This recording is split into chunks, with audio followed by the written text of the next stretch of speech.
So if you're thinking we're going to be talking about politics, we're not. But I want to kind of like explain to you why Forex is now back on the menu. So there's going to be a little bit of reference to politics simply because it relates to monetary policy and global trade. And that's one of the major functions of the foreign exchange market. So if you've been wondering why Forex has sucked for the last few years, it's because you had an administration in power here that wasn't all that friendly for it. So, and you might argue that Trump isn't going to be friendly for it, or wasn't friendly before, but he gets things done because he's a businessman. And unfortunately, whether you like it or not, the American nation, United States, is a corporation, unfortunately, and it has to be ran like a business. So,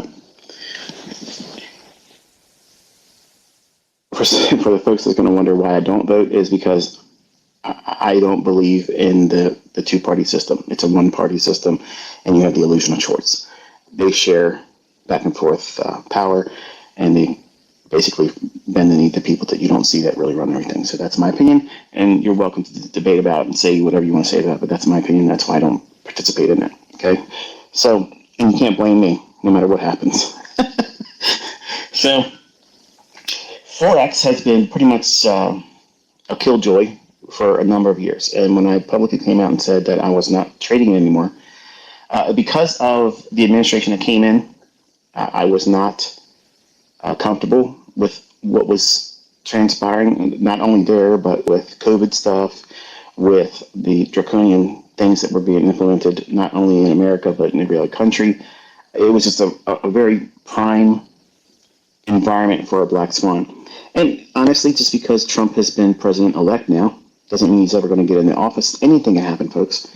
You know, the man's up in age. Something unforeseeable might happen. Lord forbid.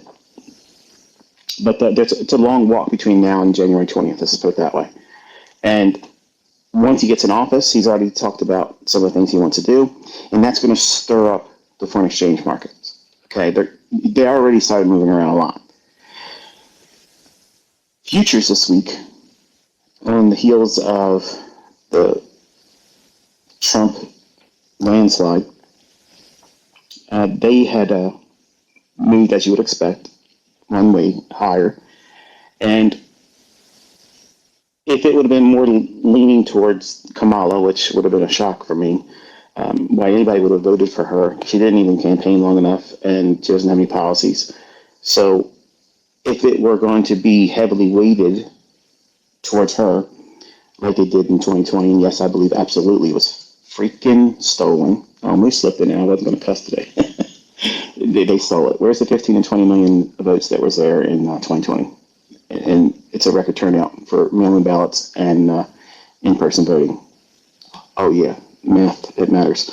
So because of that uncertainty of whether they were going to rig it again and give it to her, basically, the uncertainty of that, if it would have been like that, you would have seen a whipsaw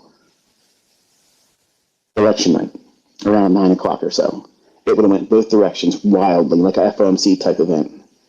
And then the real move would have transpired. But as everyone was watching, the election was unfolding in Trump's favor. So obviously, like him or not, as a person, it doesn't matter. It doesn't matter what he does with his personal relationships. I don't care. I don't sleep with the man. I don't spend his money.